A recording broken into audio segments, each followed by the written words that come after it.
आप सभी को मेरा नमस्कार। आश्विन मास की अमावस्या को सरव पितृ अमावस्या कहा जाता है। इस दिन से श्राद्ध पक्ष समाप्त होता है, अर्थात यह पितृपक्ष का आखिरी दिन होता है। एक तरह से इस दिन पितरों को विदा किया जाता है। इस साल सरव पितृ अमावस्या 17 सितंबर को पड़ रही है। दरअसल 16 सितंबर को शाम 8 बजे से अमावस्या लगेगी और 17 सितंबर को शाम 4 बजे तक रहेगी। इसलिए 17 सितंबर को ही सरव पितृ अमावस्या मनाई जाएगी। इस दिन सभी पितरों के निमित्त श्राद्ध किया जाता है। जिनकी मृत्यु की तिथि याद हो या याद ना हो, एक तरह से सभी भूले बिसरे पितरों को इस दिन याद करके उनके निमित्त तर्पण किया जाता है। सरव पितृ अमावस्या के दिन भोजन बनाकर इसे कोए, गाय और कुत्ते के लिए निकाला जाता है।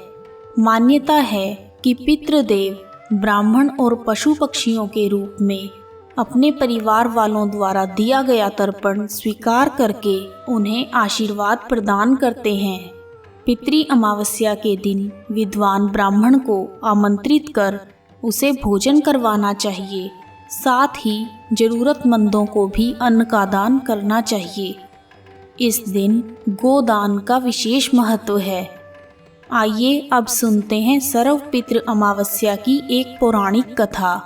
एक बार श्रेष्ठ पितृ अग्निश्वात और बहिर्षपद की मानसी कन्या अक्षोदा घोर तपस्या कर रही थी।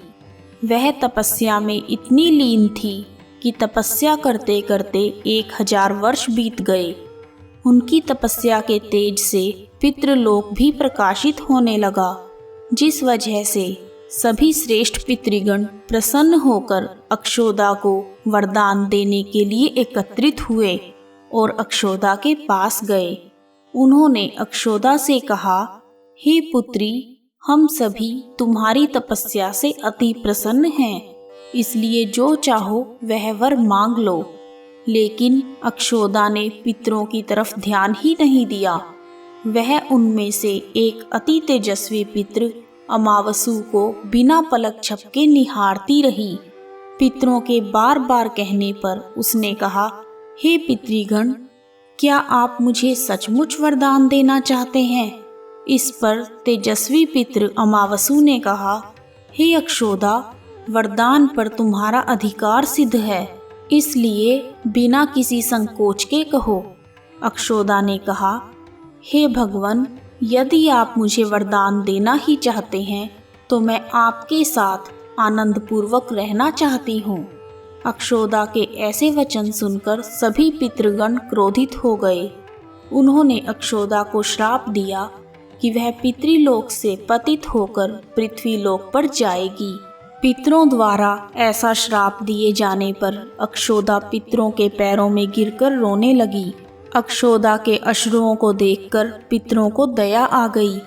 उन्होंने कहा, अक्षोदा, तुम पतित योनि में श्राप मिलने के कारण मत्स्य कन्या के रूप में जन्म लोगी। भगवान ब्रह्मा के वंशज महर्षि पराशर तुम्हें पति के रूप में प्राप्त होंगे। तुम्हारे गर्भ से भगवान व्यास जी जन्म लेंगे। उसके उपरांत अन्य दिव्य वंशों में जन्म लेते हुए तुम श्राप मुक्त होकर पुनः पितृलोक में वापिस आ जाओगी। पितरों के इस प्रकार कहे जाने पर अक्षोदा शांत हो गई। अपने रूप एवं सौंदर्य से अप्सराओं को भी लज्जित करने वाली अक्षोदा के प्रणय निवेदन को अस्वीकार किए जाने पर सभी पितरों ने पितृ अमावसु की प्रशंसा की और वरदान दिया, हे अमावसु, आपने अपने मन को भटकने नहीं दिया, इसलिए आज से यह पुण्यतिथि आपके नाम अमावसु के नाम से जानी जाएगी। ऐसा कोई भी प्राणी जो वर्ष भर में कभी भी श्राद्ध, तर्पण, दान आदि नहीं करता, अगर वह इस तिथि पर श्राद्ध करेगा तो उसे सभी तिथियों का पूर्ण फल प्राप्त होगा।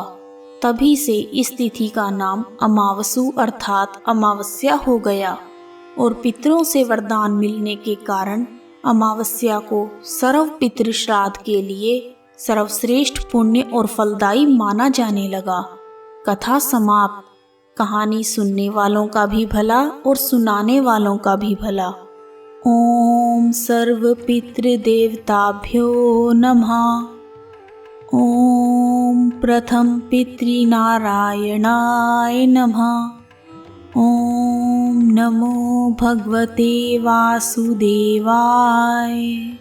ओम नमः शिवाय।